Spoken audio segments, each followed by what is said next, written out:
حقوق اللہ میں سے۔ اس سے آپ اندازہ لگا سکتے ہیں کہ اسلام میں حقوق العباد کی کتنی اہمیت ہے۔ حقوق العباد کا معاملہ اتنا خطرناک ہے میرے پیارے بھائیوں کہ اگر قیامت کے دن ہمارا اگر حقوق العباد کا معاملہ گڑبڑ رہا، حقوق العباد کا معاملہ خراب رہا، تو دنیا میں جتنا ہم نماز پڑھتے ہیں، روزہ رکھتے ہیں، زکوٰۃ دیتے ہیں، حج کرتے ہیں، یہ سارے کے سارے اعمال برباد ہو جائیں گے اگر حقوق العباد کا معاملہ گڑبڑ رہا۔ اس لیے حقوق العباد کا معاملہ صحیح کرنا بہت ضروری ہے۔ اللہ کے نبی صلی اللہ علیہ وسلم حقوق العباد کے یہ تمام نیکیاں برباد ہو جائیں گے، اس کے بارے میں ایک حدیث نبی صلی اللہ علیہ وسلم بیان کرتے ہیں۔ میرے پیارے بھائیوں، آپ کو اگر اللہ تبارک و تعالیٰ توفیق دے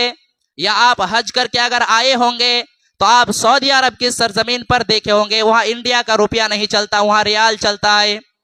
بنگلہ دیش میں آپ چلے جائیں گے، وہاں انڈیا کا روپیہ نہیں چلتا ہے، وہاں ٹکا چلتا ہے۔ آپ دبئی کے اندر چلے جائے، وہاں درہم چلتا ہے۔ قطر کے اندر چلے جائے، وہاں دینار چلتا ہے۔ ہر ملک کی الگ الگ کرنسی ہوتی ہے، دوسرے ملک کی کرنسی وہاں نہیں چلتی ہے۔ میرے پیارے بھائیوں، اگر ہم نے حقوق العباد کے اندر کوتاہی کی ہے، اگر حقوق العباد کے معاملے میں اگر ہم نے گڑبڑ کیا ہے، کل قیامت کے دن کی کرنسیاں تو نیکیاں ہوگی، کل قیامت کے دن کی کرنسیاں تو گناہ ہوگی۔ اللہ کے نبی صلی اللہ علیہ وسلم فرماتے ہیں کہ میرے امت کا سب سے غریب آدمی، میرے امت کا سب سے مفلس آدمی، میرے امت کا سب سے قلاش آدمی وہ ہوگا جو کل قیامت کے دن نماز لے کر کے آئے گا، کل قیامت کے دن زکوٰۃ لے کر کے آئے گا، کل قیامت کے دن روزہ لے کر کے آئے گا۔ وَيَأْتِي قَدْ شَتَمَ هَذَا، لیکن اس نے کسی کو گالی دی ہوگی، وَقَذَفَ هَذَا، کسی کے اوپر بہتان لگایا ہوگا، کسی کے اوپر تہمت لگایا ہوگا، وَأَكَلَ مَالَ هَذَا، کسی کا مال ناجائز طریقے سے کھا لیا ہوگا،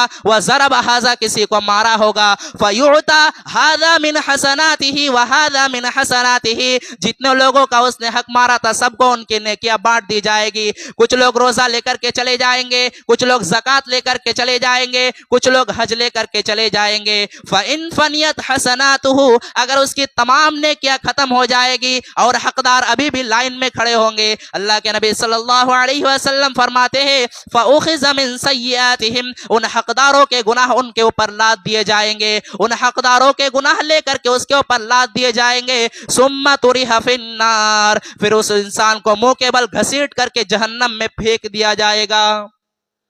اتنا خطرناک ہوگا حقوق العباد کا معاملہ۔ اسی لیے پیارے نبی صلی اللہ علیہ وسلم نے فرمایا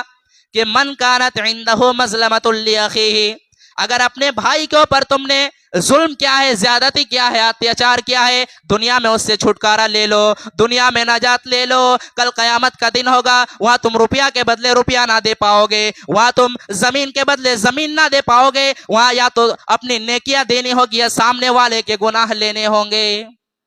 اب عائشہ فرماتی ہے رضی اللہ تعالی عنہ کہ ایک مرتبہ اللہ کے نبی صلی اللہ علیہ وسلم اپنے صحابہ کے ساتھ بیٹھے ہوئے ہیں، اتنے میں ایک صحابی آئے اور کہنے لگے اے اللہ کے نبی، میرے بہت سارے غلام ہیں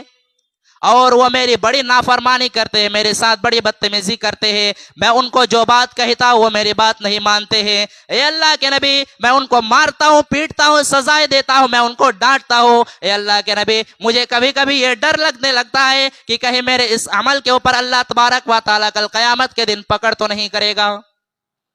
آپ صلی اللہ علیہ وسلم نے فرمایا اے میرے صحابی، تمہارے غلاموں نے تمہاری جتنی نافرمانی کی ہے اور تم نے جتنی سزا دی ہے، دونوں کو کل قیامت کے دن اللہ تبارک و تعالیٰ ایک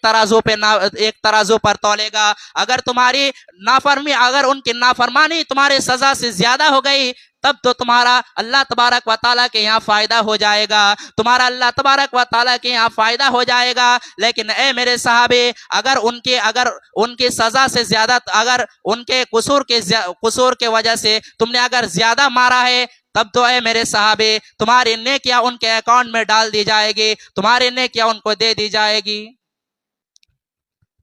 صحابی اتنا سننے کے بعد ایک کونے میں چلے جاتے اور بیٹھ کر کے رونے لگتے ہیں، اے اللہ کے نبی، یہ تو میں نے بڑے گھاٹے کا سودا کر دیا ہے، نہ جانے میری کتنی نیکیاں برباد ہو جائے گی، نہ جانے کتنی میری نیکیاں تباہ ہو جائے گی۔ اے اللہ کے نبی، یہ تو میں نے بڑے گھاٹے کا سودا کر دیا ہے، یہ تو میں نے بہت غلط کام کر دیا ہے۔ پیارے نبی صلی اللہ علیہ وسلم نے فرمایا اے میرے صحابی، کیا تو نے قرآن